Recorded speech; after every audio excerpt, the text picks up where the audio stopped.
Bonjour tout le monde, bonjour Clément. Hello Christophe. Bienvenue dans cette nouvelle vidéo. Pas mal de choses, surtout on va attaquer les semaines mine de rien denses, on commence. Hein. Ouais, hein. Comme ça arrivage, et puis quand je vois le point de tout ce qui va sortir sur une quinzaine là jusqu'à début juillet, ça va faire quelques vidéos chargées je pense. Au final on aura une toute petite coupure en août et puis septembre ça va être la rentrée et tout. Ça va être chargé quand même, on va sortir de cartes, Warhammer, tout ça, puis les mangas, je sais pas, tout ça. C'est clair, ça va pas s'arrêter. Ouais, ça va pas s'arrêter. Puis quand on voit le nombre de... on va passer tout de suite, les nombres de... Dopé commercial, il y a dans tous les sens, c'est un truc de fou. Vraiment qu'on va schématiser tout parce que là, ça arrête pas de passer. Bon, allez, on commence par quoi du coup qu'est-ce qu'il y a eu si on a zoupé la semaine dernière, c'est un petit cas... Ah oui, c'est vrai, un truc stylé. Ouais, je sais plus le nom. J'ai vu. Pas Chic Kamari, mais... un truc en carton avec du relief. Voilà. Pour la chaîne de Dragon Ball, c'est ça, ouais. L'OP sur les serviettes de Pika qui commencent, les grandes serviettes de plage, elles sont super grandes, ils font... Enfin, tu sais, oui, c'est pour s'allonger dessus, quoi. Voilà. Aussi, pas forcément manga, mais pour le coup, les filles de soleil aussi qui sont arrivées. C'est un petit peu retardé. Bon, tiens, on peut fêter un peu. Ça, c'est pour l'achat de 3 BD soleil, c'est pas d'avoir un petit artbook. Qui est pas piqué des hannetons en plus, très joli, je trouve. Ouais. C'est plutôt joli, ça. Ouais, c'est un beau cadeau. Ensuite, qu'est-ce qu'il y a? Les agendas. Ça continue d'arriver. Les agendas, elle par exemple, qui est arrivée. La session de création cette semaine, les Boruto aussi sont venus se greffer dedans. Et puis il y en a plein d'autres. Et à côté, les agendas aussi Harry Potter, le gros. Waouh! Il est Wunderbar celui-là, magnifique. Voilà. Puis avec un petit truc Hermione aussi, juste en dessous. Petit carnet de notes, on en oublie peut-être. Ouais, j'avoue que là, ça va être des semaines. Ouf! Bon, allez, on va passer au manga. Qu'est-ce qu'il y a eu par là? Il y a eu le Return Survival. Un tome 1. Un petit webtoon. Return Survival. À voir. Mais j'avoue que vu le nombre de webtoons qui sortent pour les Antilles et tout. Bon, le gros bébé attendu, forcément. Solo Leveling, tome 10. Collector super short. C'est mon dernier qui me reste. Ouais. Ça, j'avoue que. Voilà, classique. Hein. Mais ça, c'est le titre attendu de la semaine. Hein. Ouais. Je crois que par là, c'était à peu près tout. Voilà, en grand format. De ce côté-ci, c'était plutôt calme. Outsider qui était... Ça c'était déjà sorti. Hein. Juste l'Outsider, si je ne me trompe pas. Tout ça, on avait déjà vu. Je voulais lire ça, Trapol, j'ai pas eu le temps. Je voulais lire Son des Morts, je n'ai pas eu le temps encore. Les yaoi sont arrivés à temps pour la vidéo, ce qui n'est pas tout le temps le cas. Mais il va falloir lire sur les tranches. De ce côté-ci, si l'autre bébé qui était attendu aussi, l'atelier des sorciers avec le collecteur. J'ai un petit peu de stock. Donc ça pourra un petit peu tenir. Donc le tome 11. Voilà. Le Blue Period aussi. Blue Period, tome 13, nude modèle. Ça tient mon regard, ça. J'avoue que celui-là, on vient de poser, je le serai pour la semaine prochaine. Le même auteur que Blue Period. Couverture intrigante, voilà. Ça a l'air un peu plus sombre. Celui-là, je vais découvrir à le lire. Magical Girl, je crois que c'est cette semaine aussi. Les tomes en ce moment, c'est un truc de fou. J'enquille pourtant, les lectures, mais le Mort dans le Quai des Cagones, ça marche plutôt pas mal aussi. Le Beauty and the Beast, c'est cette semaine. Par-ci, par-là, le Hayashimon, j'ai bien aimé le 1, donc c'est pas un gros carton, mais ça c'était plutôt sympa, j'ai bien aimé. Je recherche en fait tout ce que j'ai lu, j'ai l'impression qu'ils sont déjà tous partis. Ouais, c'est possible. Hein. Attends, je remonte dessus, comme j'ai lu pas mal de trucs. Ah si, tiens, je vais revenir comme Tengu Hunter. Tu vois, le petit coup de... je sais pas comment dire ça. J'ai pris le 1, je vais le lire justement la semaine dernière. J'ai bien aimé en fin de compte. Alors, dans le fond, si tu veux, dans l'histoire, c'est déjà... c'est pas revu, il n'y a pas une originalité folle, si tu veux. Mais en fait, grosso modo, c'est une fratrie, si tu veux, et le grand frère, si tu veux, tu vois que c'est un chasseur de démons. En fait, dans la forêt, t'as des gangus, quoi, des chasseurs, enfin, des démons. Et lui, il doit chasser les démons, voilà, pour protéger le truc. Et tu vas très vite comprendre que pour faire ça, en fait... son père, qui n'est plus là, en fait, l'a un peu entraîné façon... à la dure. À la dure, mais surtout... sans trop spoiler, parce que c'est le premier chapitre, mais si tu veux, il a gonflé de sang de Tengu, tu sais, pour faire un peu de chasseur, parce qu'en fait, grosso modo, comme ça, il sert un peu d'appât, chasseur, etc. Tout ça, c'est les biens plus d'histoire, c'est en fait, il va se rendre compte que, du fait du sang de Tengu qu'il a dans les mains, dans les veines, en chassant, il va flipper un peu, il va se transformer lui aussi un peu en démon, quoi, si tu veux. D'accord. Donc un peu, la Keiju, des choses qu'on a déjà vues, hein, dans le fond, c'était pas forcément hyper révolutionnaire dans le fond. Mais j'ai fini le 1. J'ai fait mes mines derrière, je sais pas. Il y a un petit truc qui me donne envie, donc j'étais chercher le 2. Okay. Et c'est rare que j'enchaîne le 2 derrière, parce qu'en fait, il m'a donné une impression pas mauvaise. Et en fait, à la fin du 2, là, tu as l'histoire vraiment qui commence à se mettre plus en place, avec, tu rends compte qu'il y a plusieurs clans, même dans les démons, etc. Il y a des plus badass que d'autres, des hiérarchies. Et tu vois, tu as un truc qui se met en place, sans être d'une originalité, on va dire, hyper folle. J'ai bien accroché. Bah, c'est comme Demon Slayer, hein, on peut pas l'expliquer, il y a un truc en plus. Ouais, il y a des fois, il y a un petit... je sais pas ce qu'il y a, je pense qu'il y a un peu plus sombre, il y a beaucoup de bastons, c'est un peu plus dark, tu vois. On n'est pas dans Dark Fantasy, mais c'est quand même un peu plus violent. Ça se tient. Ouais, j'avoue, quand je l'ai posé, j'ai hâte de lire le 3, quoi. Enfin, ouais, surprenant, quoi, mais j'ai bien aimé, ouais, bah la suite des Madoka aussi, bah tiens, hop. Madoka Magica. Ça c'est du vieux, ça c'est juste arrangé. Donc les Madoka, il y a eu quoi, les Fear Friend aussi, le Demon Lord and Watery, le Lodos, tome 2 enfin, la suite de The One. Qu'est-ce qu'il y a eu d'autre aussi, un petit peu de... Bah la suite de Copélion, j'ai bien aimé, pas cher, les Copélion et les Zuki. Et les Gaunt Life, dommage ça marche pas. C'est pas des gros succès en termes de... Oui, mais ça mérite d'être pas cher. Ça mérite cher, et puis le Copélion, je trouve ça sympa. Ouais, Tesla Note, bon ça j'ai bien aimé. Je vais un petit peu la suite, tu vois. Je vais peut-être me prendre un petit peu de temps pour enquiller certaines séries que j'ai bien aimées. Ce qui me manque un peu, c'est les... Tu sais, c'est beaucoup... Ah, on dirait, c'est beaucoup de ta main, puis des fois t'accroches et t'aimerais bien voir un peu plus. Donc là, la session d'été, c'est un peu plus rattrapage. Arena tome 3 aussi, c'est la suite de... La saga du chef Otaku. Bon, c'est pas été pour le coup le gros succès, mais par contre, tu vois, les petits stickers à côté. Ouais. Orage Orchestre Factory, c'était encore un nouvel éditeur. Ah, ça a l'air drôle. Ouais, un peu multi-support entre la jeunesse et du manga. Qu'est-ce qu'il y a eu ça la semaine dernière? J'ai lu d'autres trucs, attends, je vais te sortir d'autres trucs. Là aussi. Ouais, c'est déjà sorti ici. J'ai vendu dernier. Alors là, le succès de la semaine dernière, c'est Slow Life de chez Meillan. Ouais. Alors en Isekai. Alors j'ai fait pas mal d'Isekai cette semaine en fait. Et j'ai de la preuve, tout est parti. Ouais, la livraison de demain. Autant, alors lui, je voulais le lire parce que ça avait l'air un peu sexy. Pour le coup, c'est un Isekai hyper fan service. On n'est pas. Alors, en tout cas, dans le 1, on n'est pas dans l'action du tout. Tu as un jeune garçon qui meurt, univers parallèle, enfin bref, voilà. Et il se retrouve, et lui, au moment qu'il arrive, on va lui dire, t'as le droit de choisir un pouvoir, et lui, il pourrait dire, je veux être super guerrier, badass, machin. En fait, tu vas comprendre très vite, il prend son pouvoir argent de poche. Tous les jours, t'as une pièce qui tombe. D'accord. Enfin, grosso modo, moi, je m'en fais, si je peux vivre gracieusement, parce qu'en fait, il est un acharné du travail, si je peux me la couler douce, et puis vivre avec ça. Sauf qu'il va se rendre compte, forcément, ça va pas suffire. Ouais. Et en fait, il va aller intégrer une guide d'apothicaire, parce qu'en fin de compte, il a un petit peu de talent là-dedans, quoi. Il va fabriquer des potions, des machins, et puis il va aller essayer de les vendre, et puis là, il y a un quiproquo qui se met, et mauvaise guilde, grosso modo, ça se passe pas très bien, l'autre, la grosse sorcière, enfin pas sorcière, la chef des apothicaires arrive, et va mettre un peu dans l'ordre, et c'est là que le côté fanservice se met en place, et que la super guerrière de l'autre clan, pour rembourser un peu sa dette qu'elle a auprès du jeune garçon, va faire un peu son esclave, si tu veux. Alors, entre esclaves, on va dire, plutôt, lui il veut pas trop, mais plutôt, tu sais, pas apprenti, mais l'aider dans ses tâches, quoi. Ouais. Et forcément, le côté fanservice se met à fond dedans. Des donc scènes avec des quiproquos, fanservice, ça a l'air de repartir là-dedans. Donc c'est assez léger, ça change des isekai classiques si tu veux, mais voilà. C'est rigolo, quoi. Celui-là, ouais, je pense que j'ai compris quoi il marche. Ok. Qu'est-ce que j'ai lu aussi Kami-sama. Kami-sama, encore un autre isekai, qui est pas mal aussi, qui change en fait, c'est bien. J'ai pas mal d'isekai différents qui étaient dans des... Autrement, d'un qui était hyper baston, d'autres dark, etc. Celui-là, en fait, ouais, c'est ça, en fait, tu vas suivre l'impression d'un jeune garçon.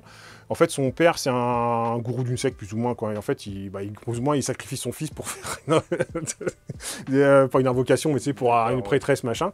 Et en fait, de là, il va se retrouver parachuté, pareil, un peu dans un univers pas alternatif, où là, il n'y a pas de religion, pas de dieu, rien, tu vois. Il va dire, ouais, cool, c'est cool, ça se passe bien. Sauf qu'en fin de compte, quand même, c'est régi d'une façon où il va très vite comprendre que la ville, la capitale, si tu veux, il y a un tuteur de roi despote, et en fin de compte, il y a un peu un truc genre... un peu comme dans Ikigami, il y a un peu à un moment donné, il faut tuer des gens parce que, à partir d'un certain âge, il faut faire du ménage. Et donc, tu as des villages un peu parias aux alentours où lui, il est tombé, si tu veux, qui ont une mauvaise réputation. Et en fait, il va réussir à invoquer la déesse de son père dans son monde réel, si tu veux. Ah, super. Et en fait, elle arrive dans le monde alternatif, donc tu vois, forme une gamine. Sauf que, elle arrive et dans un univers où il n'y a pas de croyance, il n'y a rien, la déesse, elle arrive et elle n'a pas de croyance, donc zéro pouvoir, quoi. Ouais, d'accord, ok. Donc il va falloir que lui aille un peu contre sa nature de devoir développer une croyance pour elle, avec des disciples, parce qu'en fin de compte, le gros roi du château, si tu veux, il va venir ratiboiser le village, et donc pour le protéger, pour récupérer ses pouvoirs, et puis il va se passer des choses qui vont se mettre un peu en place. Ça change encore de style, c'était pas trop mal à lire aussi, ça change encore de style. Ouais, je me suis fait, je vais me dire, je retrouve pas tous, je retrouve là-dessus, mais tellement de trucs, mais 3-4 isekai avec des styles totalement différents. Et, toi qui avais perdu foi dans les isekai. Ouais, ça avoue, ça change, quoi. Donc voilà pour la partie manga. Bah, en BD, c'était plutôt soft. Avec la sortie des Filles du Soleil, je me suis dit, tiens, on va se trouver une avalanche de soleil, du nain, d'orque et tout ça, forcément. Mais non. Bon, après, ils ont déjà des classiques, oui, soleil. Il y a de quoi faire, Donc, ouais, non, ça n'a pas été trop galère à ranger. S'il y a un petit titre qu'on vient juste de recevoir, bon, bah, je pourrais la semaine prochaine, j'ai la couverture, comme plus dans le western. Hacendado. Ou du western cradingue. Ça, peut-être pour la semaine prochaine. Ça a l'air pas mal, hein. Le regard invisible. Le regard invisible. Bah tiens, on parlait de soleil. Ah bah c'est du soleil. Un petit peu quand même. C'est pas pareil, la sortie. Il y a le Prométhée aussi. Bah si, le Prométhée c'est cette semaine. Si je reviens un petit peu tiens sur Rasputin. Tu l'as enfin lu. Enfin lu, pardon. Enfin lire. Parce que graphiquement était plutôt joli, j'aimais bien le style. Ouais. Je m'attendais pas trop à ça. Ça change au moins pour le coup. C'est vraiment l'histoire de Rasputin si tu veux, mais la fin de sa vie. Et en fait ça le dépeint vraiment. Enfin, je pense peut-être qu'en tout je suis pas un spécialiste de Rasputin. En fin de compte, on connaît le nom, mais à faire un résumé de sa vie, j'aurais pas forcément. Et là, ça te permet de voir un peu le personnage. Tu vois, ce côté un petit peu pas bienfaiteur, mais il y a un côté un petit peu pas bienfaiteur, mais ce côté un peu comme ça, et c'est un petit peu aider les gens quand même. Et à côté de ça, ce côté un peu machiavélique, si tu veux, plus ou moins l'amant de la femme du tsar, etc. Mais surtout, je me rappelle pas, c'est que dans l'histoire, c'est quand même, t'as pas un gros obsédé sexuel, mais si il est connu. Réputé pour sa virilité, quoi, si tu veux, quoi. A priori, c'était un sacré amant, quoi.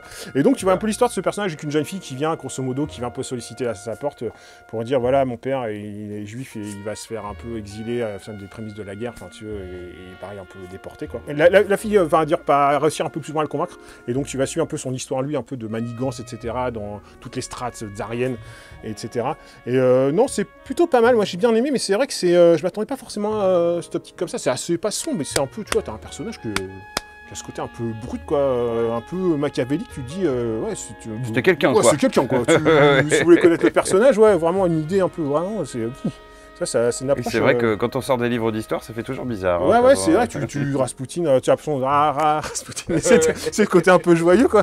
Non, en fait, je trouve que je m'attendais pas trop à un style de personnage comme ça, je ne connaissais pas les masses, mais ça a permis de découvrir un truc qui a commencé, mais c'était plutôt pas mal. Bah tiens, encore, je voulais prendre direct, j'ai Bubble édition. Je pense demain la rage. Voilà, demain la rage, et je pense que ça va faire une maison un peu comme 404, etc. Dès que ça va sortir, je pense que il y a des chances. En fait, c'est une maison qui édite un peu des zones auteurs, puis en financement. Ouais. Et je trouve pour l'instant, il y a déjà eu des fois des jeunes auteurs en financement participatif, ce genre de choses. Des fois ça va, mais des fois c'est un peu moyen. Puis surtout quand tu vois tout ce qui sort, c'est un peu noyé dans la masse, quoi. Ouais. Et là, je trouve que il y a un truc, c'est en collection, enfin dire que c'est pas, tout n'est pas parfait si tu veux, mais dans tout ce que j'ai lu pour l'instant chez eux, je trouve qu'il y a quand même un intérêt, et tu vois, comme le Moondir, tu vois, j'avais trouvé ça plutôt original, et là c'est pareil, il y a une approche qui est différente que on voit pas d'habitude, et c'est difficile. Le dessin est dingue, hein. Il est dingue, et il y a une ambiance, et l'approche du scénario est pas habituelle, si tu veux. À résumer, c'est pas forcément évident si tu veux pas trop spoiler l'histoire, si tu veux, t'es dans l'ambiance et tout, et là tu reviens un peu ça, ce côté un peu thriller, un peu fantastique, un peu sombre. Tu commences en fait avec un papa ordinaire qui va chercher ses enfants à l'école, quoi, si tu veux, qui ramène tout le monde, tout l'air de bien se passer, puis t'as quelqu'un qui frappe à la porte, un black à chapeau, un peu façon, tu sais, un peu comme dans Matrix, tu sais, voilà, c'est un peu ça, et puis il vient dire, bah voilà, tes 8 ans sont écoulés, toc toc, tu me suis, on dégage, quoi. Et là, il passe l'arme à gauche, si tu veux, et en fait, un flashback, tu vas comprendre que, à plus de 8 ans plus tôt, grosso modo, il était avec sa femme dans la voiture, toujours un peu énervé, quoi, et ils ont un accident de voiture, mais ce black-là arrive et lui dit, grosso modo, je peux sauver ta vie et la vie de ta femme, quoi, grosso modo, tu m'accordes 8 ans, quoi, si tu veux. Et en fait, tu vas comprendre très vite que ce personnage, le héros, en fait, c'est un enfoiré, quoi. À la limite, à tabasser sa femme, quoi, si tu veux, et hyper violent, quoi. Et en fait, tu vois pas tout, mais tu sais, tu comprends, tu sais, c'est vraiment un jeu d'ambiance, si tu veux, par un système un peu de flashback, quoi. Et en fait, tu vas barrer après dans une sorte de thriller un peu fantastique, où tu te dis, mais ce personnage-là qui vient, là, qu'est-ce qu'il vient chercher, pourquoi lui, et surtout que quand il va appuyer là-dessus, il y a sur son poignet, c'est une sorte de triangle qui sort, quoi.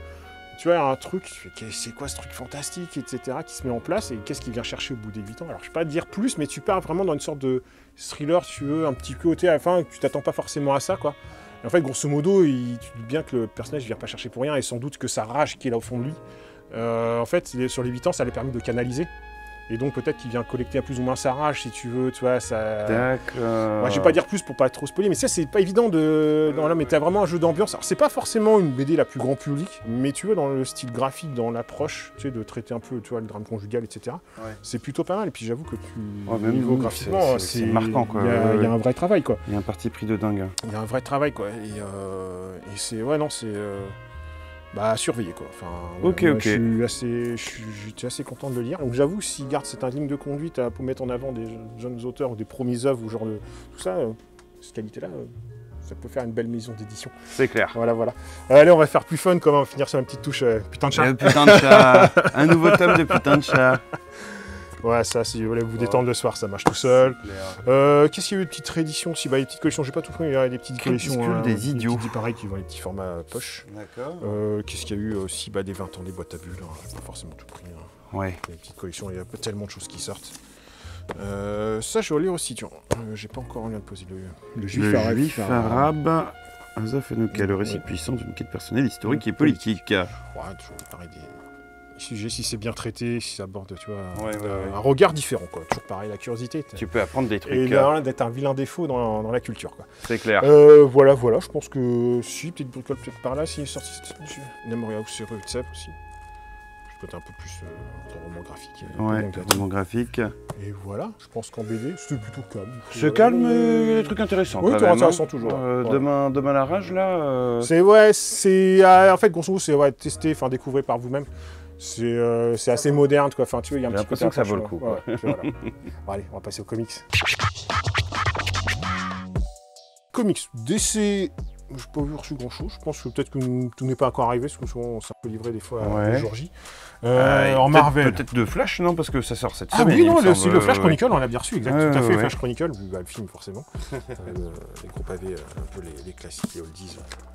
Si vous voulez tout savoir sur Flash, avant d'aller voir le film. Bah après, surtout du Marvel. Déjà, la suite des coffrets. Collecteur, enfin, c'est tous les... Ouais, c'est les coffrets de fascicules, ouais.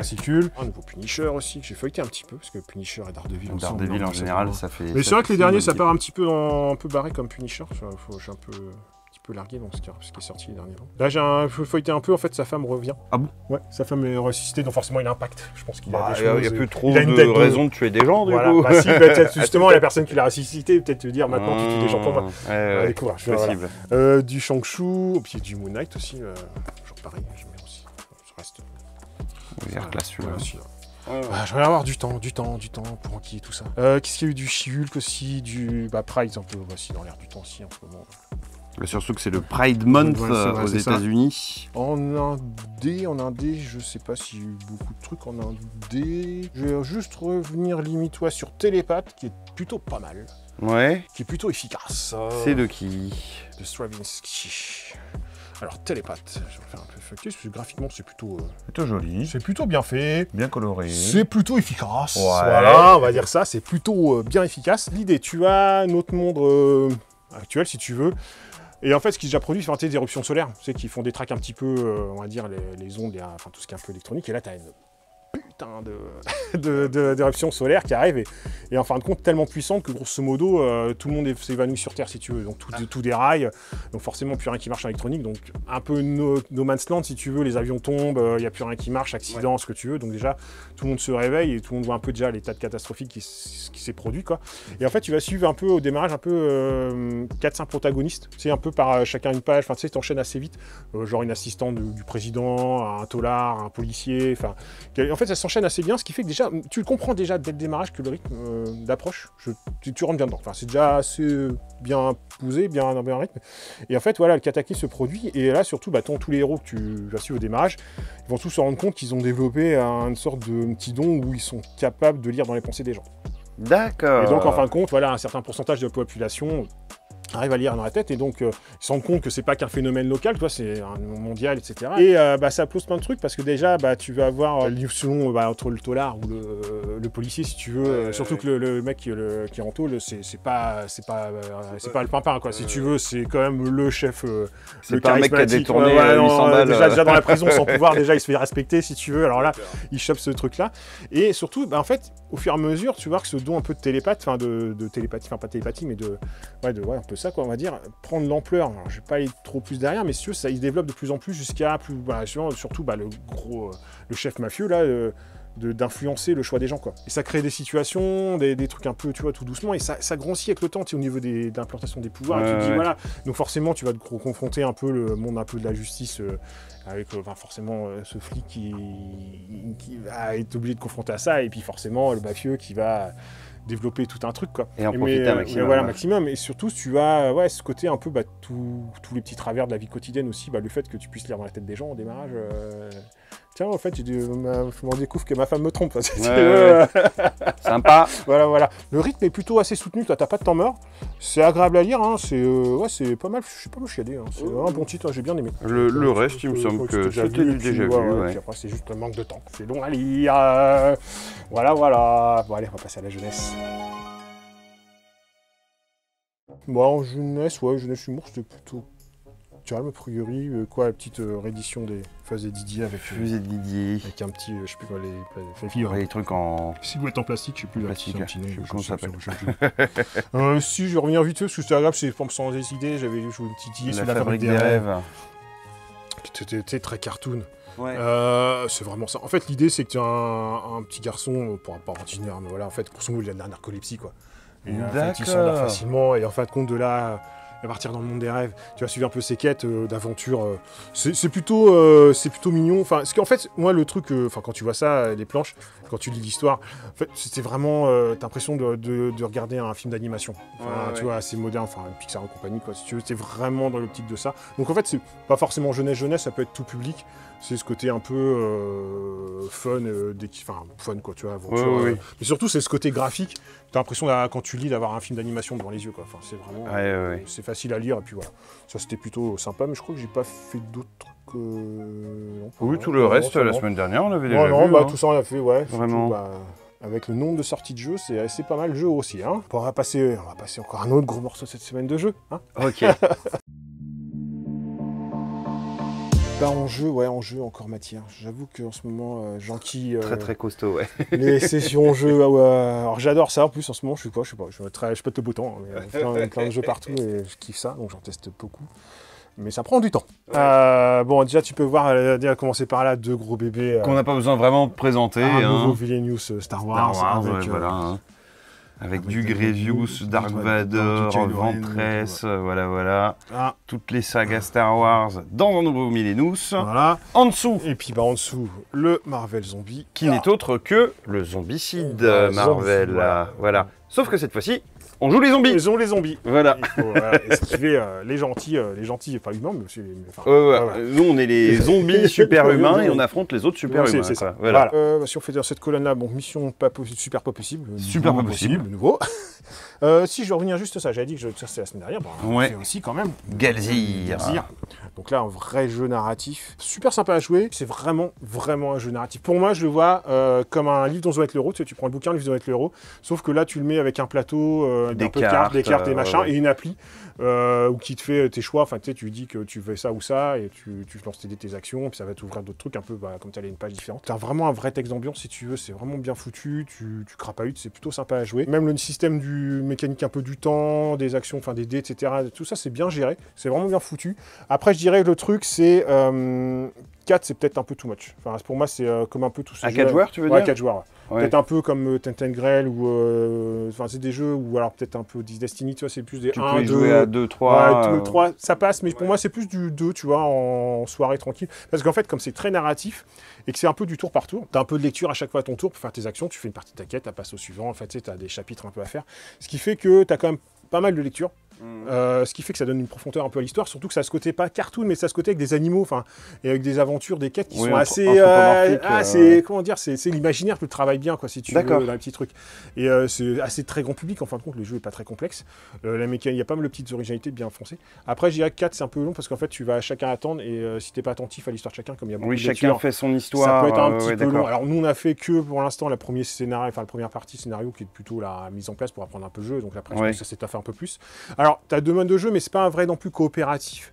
C'est qu'en fait, chacun fait son petite histoire et à la fin, en fait, on se réunit si tu veux et on va accumuler ce qu'on a gagné, points de notoriété, argent, ce que tu veux, et en fonction du scénario, ça va donner un peu ce que tu fais ou ce qui se réalise si tu veux. Quand tu te rejoins, tu peux partager des actions, ce genre de choses, mais on va dire, chacun fait quand même en coopératif, c'est chacun travaille son personnage avec ses propres quêtes. Ok. Mais c'est assez simple à jouer, c'est accessible, c'est un bon jeu, mais pour moi, j'aime bien, de toute façon, j'avoue que je vais le ranger avec les Tentacle et Destiny et compagnie, mais vraiment narratif, quoi. Vraiment narratif et 4 pour moi c'est peut-être un peu too much. Ce qui est sorti aussi, que j'ai l'extension, j'ai un peu passé à côté du jeu. The Artemis Project, ça c'est l'extension, et j'ai été passé complètement à côté du jeu, donc j'ai repris le jeu. Et en fait c'est un jeu qu'on voit plus trop souvent, c'est des jeux avec des placements de dés, avec des dés. Enfin, et c'est vrai que je dis tiens, ça me manque un peu, pourquoi pas. On a une extension de Seigneur des Anneaux. Voilà, il y a eu, alors ça j'ai mis à côté vite fait, c'est des petits jeux de rôle, enfin pareil en mode solo, des petits jeux d'aventure solo. Joli le petit bouquin. Et là on a ouvert la boîte, mais on n'a pas le temps de tester, donc on y passe après la vidéo. Celui-là, il vient juste d'arriver. Il était déjà sorti, je sais plus. J'avais quelques petits jeux qui étaient sortis fin mai. J'ai oublié de recouper un peu les commandes. Lui, il faut que tu refasses une histoire un scénario de film coopératif. Je reparlerai la semaine prochaine. Ok. Mettre les dedans. Derrière, on a Saturne, qui arrive un aussi, autre jeu de ciné. Coopératif pareil, aussi, j'ai vu. Ouais, c'est ça. Au plateau, je reparlerai parce que lui, on n'a pas eu le temps de mettre dedans. Et après, on va attaquer tout ce qu'on a un peu joué. Ouais, comme des choses. Le truc sympathique, Alvéola, qui est sorti, forcément fait beaucoup penser à Acropolis, mais c'est pas vraiment. Ah, parce que oui, c'est les mêmes tuiles un petit peu. C'est le même système de tuiles un peu épaisse. Ouais. En fait, c'est un peu, je m'attendais à un Acropolis où le plateau il est commun au milieu à tout le monde. Donc en fait, au début, on va sur le nombre de joueurs, tu vas mettre un morceau de la ruche. Ça, c'est tout autour. En fait, tu vas faire déplacer le petit bâtonnet à miel, si tu veux, pour piocher tes tuiles. Et en fait, l'idée, c'est de construire la ruche. Mais la ruche, ça va être commune. À ton tour, c'est pas compliqué. Donc tu te pas eu, tu récupères un morceau de la tuile et tu les places. Donc soit tu fais t'étends la ruche. Soit tu la fais monter. Voilà. Alors l'intérêt, c'est que en fait, le but, c'est que dès que la ruche va être niveau 4 et que tu vas pouvoir placer ta reine. Si tu as posé toutes tes petites abeilles. Parce qu'en fait, dès que tu poses une tuile, tu peux poser des petites abeilles. Une fois que tu as posé toutes tes petites abeilles, si tu es le premier à poser ta reine niveau 4 de la ruche, c'est toi plus ou moins qui clôt la partie. Je sais pas que tu gagnes forcément, mais ça te donne comme un petit avantage. Ok, comment tu gagnes en fait? Alors, comment ça se joue? Alors, l'idée, ce qui est au démarrage, ce qui est un peu perturbant, c'est de savoir si tu dis, c'est le premier qui monte niveau 4, il a gagné, quoi. Ouais. Mais c'est vrai qu'il faut, parce qu'au début, il faut étendre la ruche, quoi. Et en fait, quand tu étends la ruche, tu récupères des fleurs qui vont te permettre de mettre ces petits pouvoirs qui sont ici, qui vont être un gros bonus dans la partie, si tu veux. Tu peux monter les tuiles ruches, et en fait, quand tu vas les recouvrir, les alvéoles pleines, forcément, il faut qu'elles soient recouvertes par une alvéole remplie de miel. D'accord. Et les alvéoles pleines de miel, il faut que tu les recouvres par une alvéole vide, donc, comme si tu avais prélevé le miel, si tu veux. D'accord. Et à ce moment-là, tu peux placer l'une de tes abeilles sur le plateau. Et des fois, sur les tuiles, tu as des petits frelons, là, des petits méchants. Et eux, dès que tu les poses, tu es obligé de les activer d'une case. Donc forcément, quand tu vas essayer de les foutre un petit peu vers les adversaires. Et forcément, le but, c'est aussi de monter en respectant un peu des codes. Faut que tu restes 2 alvéoles quand tu peux pas mettre un peu au niveau de la fabrication de ta ruche. Tu peux pas faire tout et n'importe quoi. Ouais. Mais surtout, c'est qu'une fois que tu as des abeilles ou des fleurons, tu peux plus reposer de tuiles. Tu as un système un peu pour bloquer un peu le truc. Et plus tu fais monter tes abeilles quand tu poses tes tuiles, tu peux les déplacer, tes abeilles. Soit tu places une abeille quand tu poses une tuile, soit tu peux déplacer une de tes abeilles, et le but, c'est de les faire monter de niveau. D'accord. Plus elles sont hautes, un peu comme à l'Acropolis, tu marqueras plus de points en fonction de la hauteur de ta ruche. Et en fait, au début, puis en fin de compte, c'est un peu plus stratégique, parce que tu dis, est-ce qu'il faut que je développe la base? Est-ce que je laisse l'autre monter? Mais en fait, c'est pas forcément celui qui a posé la reine qui va gagner, si c'est bien propagé, s'il a bien recouvert, etc. Donc à 2, déjà, c'est plutôt sympa, mais je pense qu'on n'a pas encore testé à 4, mais... À 4, je pense que là, t'en as un peu partout et les frelons vont pas arrêter de bouger pour enquiquiner les autres. C'est plutôt sympa. Donc très facile à jouer, hyper familial, assez quali. Voilà. Pas de défaut. Après, une petite gamme de jeux qui vient de sortir chez Yellow. Pu tester les 3. Et j'avoue. Petit jeu amené en vacances. Je suis assez fan. Franchement, je suis assez fan. 3 styles différents. Alors, le premier qu'on a joué, Alligator, je le rangerai un peu un public, un peu truc genre 6 qui prend si tu veux. Enfin, plutôt mot. Voilà, ou alors un petit côté comme si tu jouais à une sorte de The Game et chacun pour soi. En fait, tu ouvres la boîte, ça sert de plateau, et en fait, tu vas mettre 2 cartes au hasard qui sont ici. Et à ton tour, tu vas pouvoir jouer une carte, donc dans la défausse, mais il faut qu'elle soit forcément en dessous de la carte cible et supérieure à ce qu'il y a dans la défausse. Donc forcément, à un moment donné, tu as ce côté un peu comme mot ou comme... tu vas te retrouver coincé. Quand tu peux plus jouer, tu ramasses toutes les cartes, tu les mets de côté, ça sera 1 point par carte à la fin, et ça joue un certain nombre de manches. Donc tu as 2 tas différents, c'est ça. Donc en fait, l'idée, ça paraît tout simple, mais en fait, tu peux coincer tes adversaires, parce qu'en fin de compte, en fonction de ce qu'il prend, tu as quelques cartes actions, où tu peux piquer une carte de l'adversaire, virer une carte, changer la carte cible, des petits trucs déjà qui permettent des twists. Mais c'est facile d'essayer de bloquer l'autre pour pas qu'il puisse jouer, et qu'il va remettre quelque chose, le rebloquer, qu'il repioche. Enfin, tu sais, comme un coup tu prends à gauche, un coup tu à droite. Et à 2, déjà, c'est super jouable. Enfin, je trouve ça super jouable. Et alors après, plus... c'est pareil, c'est avec 2 pioches, donc c'est facile de coincer les autres, de rechanger, etc. Et franchement, simple à jouer. Et efficace, super efficace. Encore un petit jeu de plus simple, mais vraiment efficace. L'autre qui est sorti, que j'ai bien kiffé aussi, qui est plutôt sympa. My Gold Mine. On va dire alors pareil, si on veut faire un truc, ça me fait penser un peu entre un mix et un cerbère et un saboteur. Ah ouais? L'idée, c'est qu'en fait, tu vas faire une galerie. Donc ça, c'est la sortie. Ça, c'est le dragon. On va commencer au milieu. Tu as 2 pioches. Une pioche avec des pépites, si tu veux, en plus, qui sont visibles. Et une pioche sortie. Donc à ton tour, tu joues une des cartes des 2 pioches. Donc soit, ça va être une pépite. Donc soit tu la gardes pour toi. À la fin, celui qui arrive à sortir et qui est le plus riche, gagnera les pépites, si tu veux. D'accord. Mais aussi, sur les cartes pépites, des fois, ça va te permettre de bouger ton pion. Parce qu'en fait, tu as ton petit personnage. Et lui, l'idée, il va être au milieu. Il faut le ramener par là. Mais en fait, grosso modo, les cartes qui ont beaucoup de pépites vont plutôt faire avancer ton pion vers le dragon.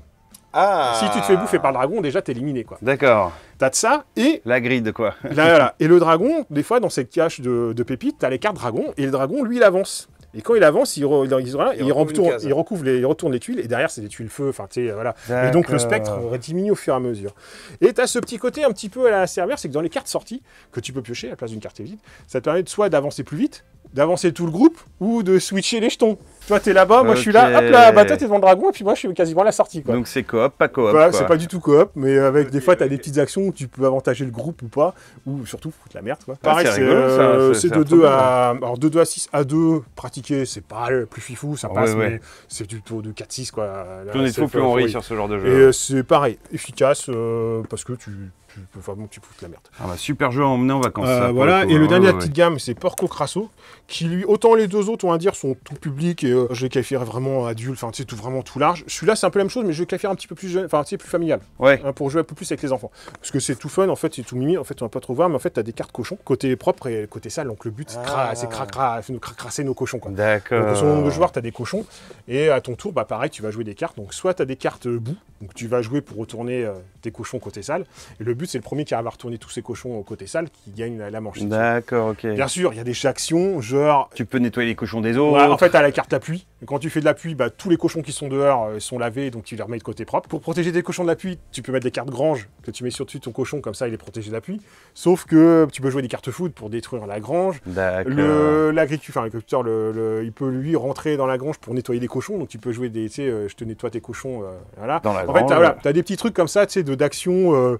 Je te nettoie, je te cracrasse, etc. C'est très simple à jouer. C'est rigolo. Hein. Ouais, c'est super simple. Je veux dire, voilà, c'est hyper familial. Après, c'est le petit côté, c'est vraiment basé sur les cartes, au niveau, tu sais, un peu hasard, si tu veux. Ce qui fait que les gagnants, c'est un peu quand même un peu stratégie, mais c'est vraiment plus si au hasard de des cartes. Celui qui a eu les meilleures cartes. Voilà, après, plus on est nombreux, plus il y a de coups Mais voilà, c'est ça. ça. Voilà. C'est pour ça, c'est pareil. Ça joue aussi à 2, c'est plus intéressant pour jouer à 3-4. Parce qu'à 2, c'est un peu l'un ou l'autre si tu veux. Si l'autre il pioche les bonnes cartes. À 4, il peut y avoir des alliances. Un peu plus de trucs. Voilà. Mais en plus, au plus familial, donc ça passe super bien. Je vais revenir un peu aussi sur Dorge et Blé que j'ai pas fait. Enfin, j'avais été sympa, je suis venu jouer dedans. Il est sorti la semaine, ça permet de revenir dedans. Encore un bon petit jeu à 2 avec un peu de profondeur. J'aime bien. Alors, je dis pas que ça forcément c'est bon dans ce duel, mais tu veux, c'est dans les lignes un peu des Tokaido Duo, enfin des jeux, c'est un peu un vrai jeu à 2 joueurs, quoi. C'est pas juste un jeu de pli de bataille ou une mécanique à alambiquer. C'est un bon jeu costaud. C'est un bon jeu à 2.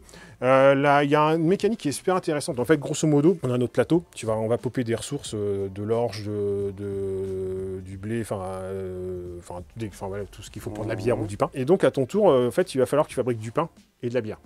L'idée, c'est qu'en fait, tiens, je vais montrer un peu les cartes là-dessus. C'est qu'en fait, ta carte, ce qui est super intelligent, c'est que tu as 3 niveaux. Donc, soit, en fait, tu as un mode où, du tour, en fait, un coup, il y a beaucoup de ressources, et des fois, un côté un peu sécheresse, tu as moins de ressources.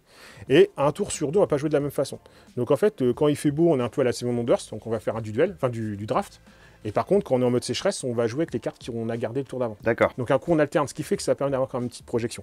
Et en fait, au niveau des cartes, c'est super bien foutu. C'est que soit tu les joues pour le haut, donc tu les mets devant toi et tu connectes les ressources. D'accord. Et tu peux faire une sorte de chaîne, un cascade. Donc si tu reposes une autre, tu récupères toutes les ressources. D'accord. Okay, mais forcément, en fonction des saisons, les ressources s'appauvrissent. Ce ne sont pas les mêmes. Ouais. Voilà. Ouais. Et ta capacité de stockage, dans les zones qui est ici, c'est ta grange où tu peux stocker. Tu vois un petit peu sur toi, tu peux stocker, c'est limité.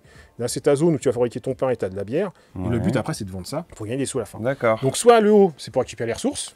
Le milieu, c'est le contrat. Là, pour fabriquer du pain, qui va te rapporter 7, là, il va te coûter un eau, 3 foins et 2 orges, je ne dis pas de bêtises. Ouais. Donc ça permettra de fabriquer ton pain. Et, ou alors, tu peux poser ta carte sous ton plateau, qui va donner ce bonus-là, qui va te permettre aussi de faire les ventes de tes ingrédients. D'accord. Donc ta carte, elle a 3 niveaux, si tu veux. En fonction de ce que tu fais, tu vas choisir sur les ressources, je fais mon pain et je vends. Après, le truc, c'est que tu n'as que 5 cartes en main, donc en fin de compte, ça va super vite de, tu vois, je collecte, machin, faut bien anticiper. Mais un bon petit jeu à 2, tu vois, pas non plus galère, mais accessible, et tu vois, avec un peu de réflexion. Tu vois, et de la profondeur, ouais. Un petit peu de profondeur, ouais, qui est plutôt sympa, quoi. Il y a eu quoi d'autre arrivé? Mort aux trousses, c'est un jeu solo par les auteurs de Warpage aussi, faut que je mette le nez dedans. Il a l'air super, ça. Ouais, ce côté un peu Mad Max, etc. Mais voilà, ça s'est fait, je sais plus, ouais, je crois qu'en jeu, on fait un peu le tour. On regarde là-dedans, moi je regarde ça, fait, ouais, on a préparé une grosse pile là, mais au final... on a testé, parce que c'est les jeux que j'ai ramené de tester, ce soir ou je demain. crois qu'on a tout vu. Hein. Ouais, ce soir, demain c'est Saturne. Je crois qu'on a un gros truc qui est arrivé là, derrière moi là. Ouais, donc oui, aussi carte, oui, TCG, hors Magic. Le TCG de la semaine forcément attendu, le Seigneur des Anneaux en Magic, qui ouvre la fournée des sorties TCG, parce que là on vend qui est Yu-Gi, One Piece, Dragon Ball. Il y a tout qui va arriver en 10 jours en même temps. Ouais, on va dire que pas simple à gérer. Ouais. Si vous en voulez, dépêchez-vous. Voilà, donc là, le collector anglais, c'est mort. C'est déjà vendu. C'est déjà vendu. On devait en avoir plus. Ça a fait des coupes aux dernières minutes. On a appris ce matin, encore des coupes ce matin. Les boules. Les bundles, c'est pareil. Malheureusement, il y a des coupes. Tout ce qui est boîte à côté, ça va. Même les boîtes de draft en français, il y a des coupes. Non, c'est vraiment un peu compliqué, quoi. On ne s'attendait pas à ce que ça fasse un carton comme ça, tu vois. On a annoncé que c'était des quantités plus light au démarrage. Engagé, quoi. Mais bon, c'est tricoté avec tout ce qu'il y a. Il y a l'AP ce week-end, ça, j'ai pas mal de kits d'AP, donc ça, il y a ce qu'il faut vendredi soir, samedi soir et dimanche après-midi. Donc venez nombreux. Voilà. Et puis Warhammer, ça semaine prochaine, surtout il y a la grosse sortie de la V10. Normalement, il n'y a pas de problème de le stock, là, c'est bétonné pour le coup. Donc moi, il n'y a pas de souci, il me reste un peu de boîtes de dispo. Si, il y a des commandeurs aussi qu'on n'a pas vu en Magic. Ah oui, ils sont dans les boîtes derrière, mais on les a, quoi. Voilà. Puis non, c'est tout. C'est tout. C'est pas mal cette semaine. C'était pas mal quand même. Une petite vidéo. Costaud en jeu. Voilà, c'est costaud en ce moment en jeu, ouais. On passe du temps sur les jeux. Sur ce, voilà. On va vous abandonner. On va dire bon week-end à vous. Puis à la semaine prochaine. À la semaine prochaine, tout le monde. Et ciao.